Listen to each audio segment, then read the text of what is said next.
In 2022, more than 300 incidents of gunfire were reported on K-12 campuses in the United States.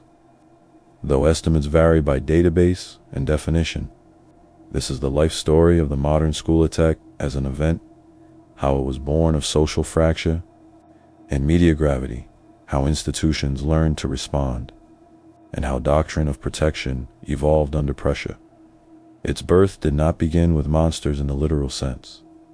It began with the collision of accessibility of weapons, grievance amplified by networks, an architecture of schools designed for openness rather than defense. The parents of this event were not single individuals, but systems, policy gaps, cultural contagion, and gaps in mental health infrastructure. In the late 20th century, the image of the school as sanctuary met the reality of sporadic violence, and the contradiction created a new category of crisis.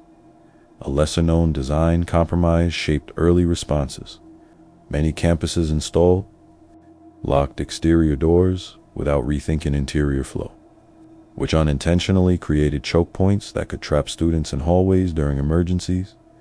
Early prototypes of response were improvised public address codes, fire alarms pulled in panic, teachers using desks as barricades. The doctrine of lockdown emerged gradually, first as a borrowed concept from correctional facilities, then adapted into the language of education. There was confusion of terminology. Some districts used code red, others shelter in place, creating friction when staff moved between systems. Test results from early lockdown drills in the early 2000s showed that average time to secure a classroom could range from 30 seconds to over 2 minutes, depending on door hardware and teacher familiarity. Those numbers mattered. Childhood, in the life of this event, was marked by misunderstanding. Many believed visibility of metal detectors alone would deter violence. Yet research on deterrence suggested mixed outcomes. Small changes, simple door locks that could be engaged from inside, proved more consequential than expensive scanners. Production issues surfaced as security equipment became an industry. Vendors rushed products to market after high-profile tragedies, sometimes without independent testing, under realistic stress conditions. Schools purchased film for windows marketed as bullet-resistant, though in many cases it merely slowed, shattering rather than stopping rounds. Supply constraint became evident during nationwide pushes for security upgrades. Districts in rural regions waited months for certified installers. Crew training detail made quiet difference. Teachers, not soldiers, became the doctrine of lockdown. Drills revealed that repetition reduced securing time by nearly half after 3 practice cycles, though estimates vary across studies.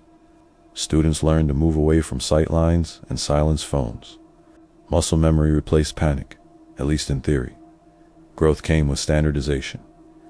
Federal agencies issued guidance documents. States mandated minimum numbers of drills per year. The language of run, hide, fight entered circulation, adapted from active shooter training in workplaces. Manuals expanded to include reunification, protocols for families, staging areas for law enforcement, and coordination with emergency medical services. The system around the event matured, even as the event itself remained unpredictable.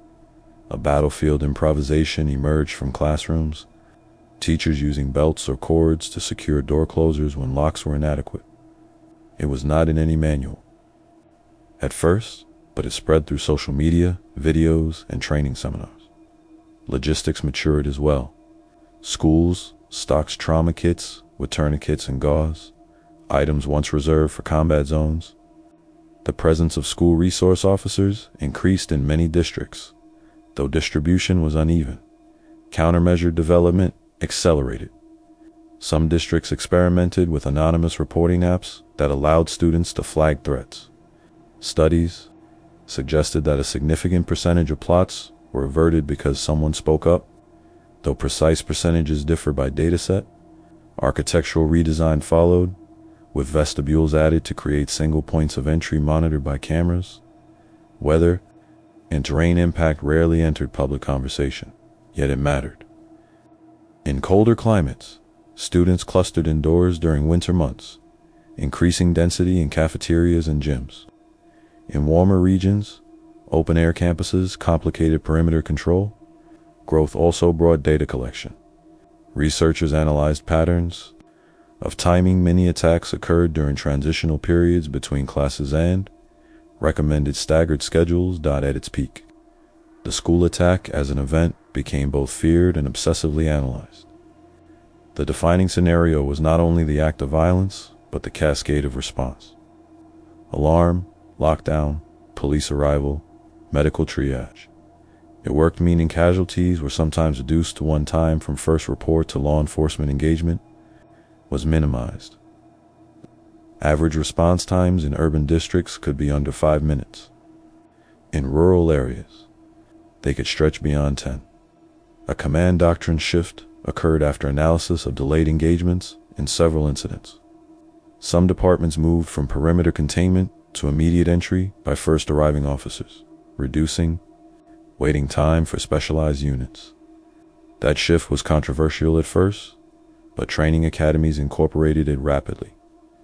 Communication, interoperability between school radios and police. Its frequencies became a priority. Medical and psychological effect formed the cost. Even in drills, heart rates of students measured during simulations rose significantly, sometimes exceeding 120 beats per minute. Counselors reported increases in anxiety disorders following high-profile events, even in communities far from the incident. The survival math of such events was brutal.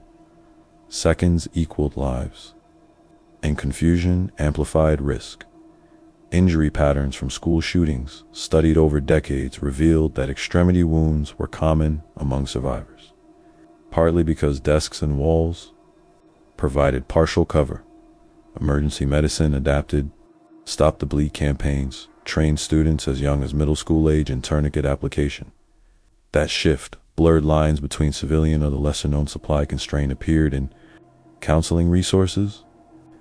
After major incidents, districts often struggled to hire enough trauma-informed therapists. Shortages could last months. The demand outpaced the pipeline of trained professionals. Federal grants provided temporary relief, but not permanent staffing. Psychological contagion, sometimes termed the copycat effect, influenced the trajectory of growth. Researchers found clustering of incidents in weeks following heavy media coverage, though causation remains debated.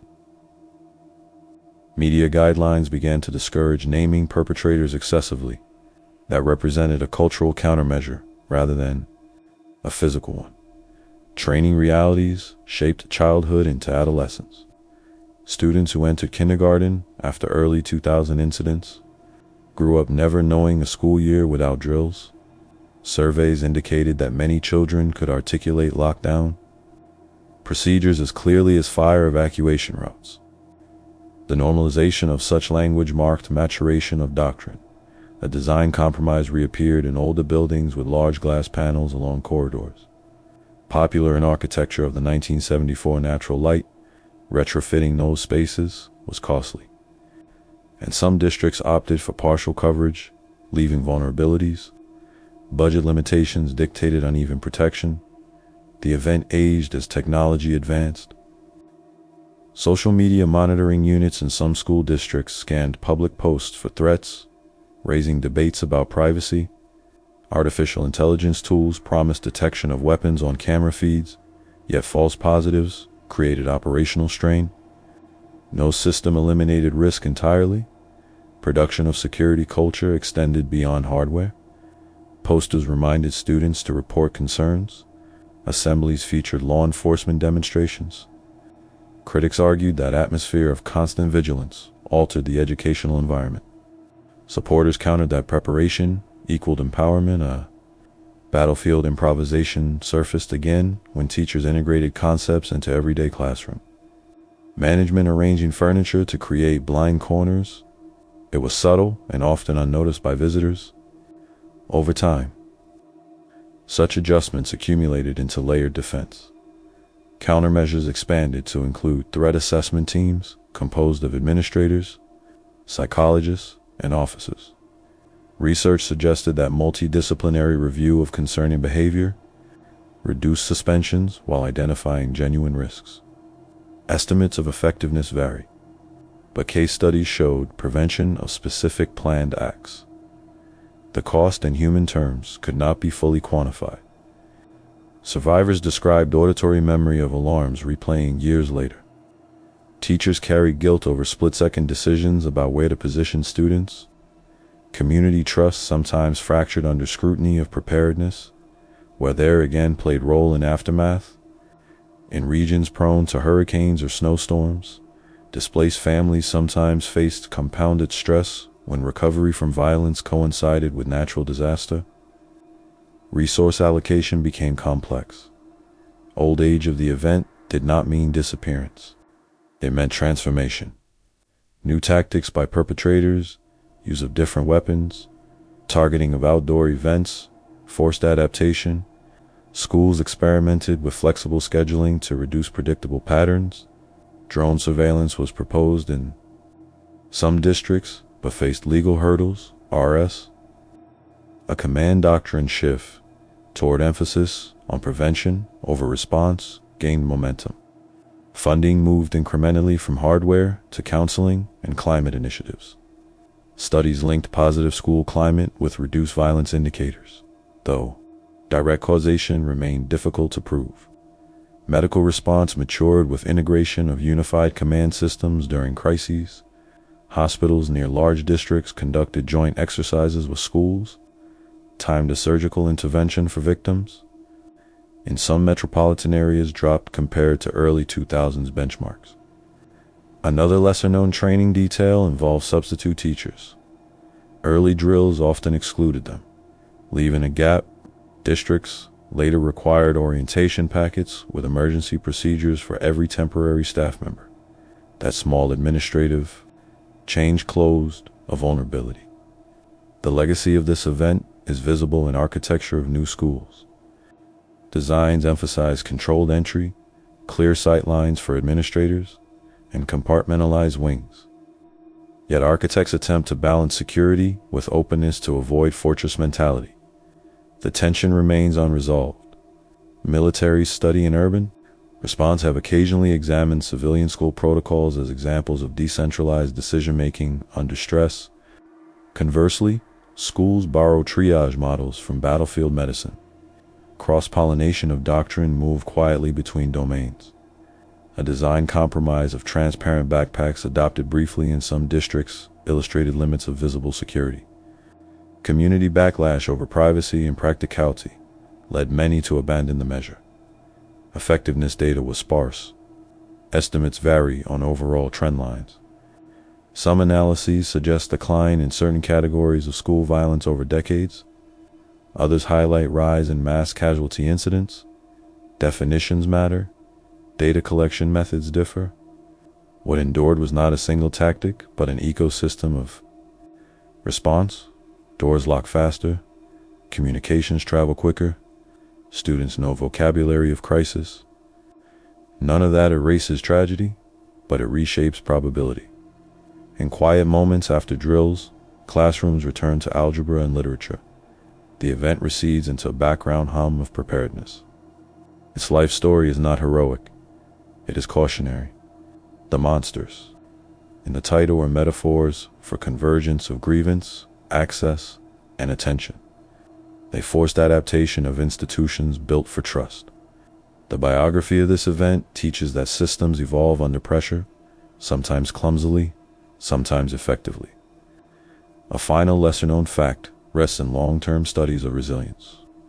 Schools that invested in community-building programs alongside security hardware reported improved attendance and reduced disciplinary incidents within 5 years.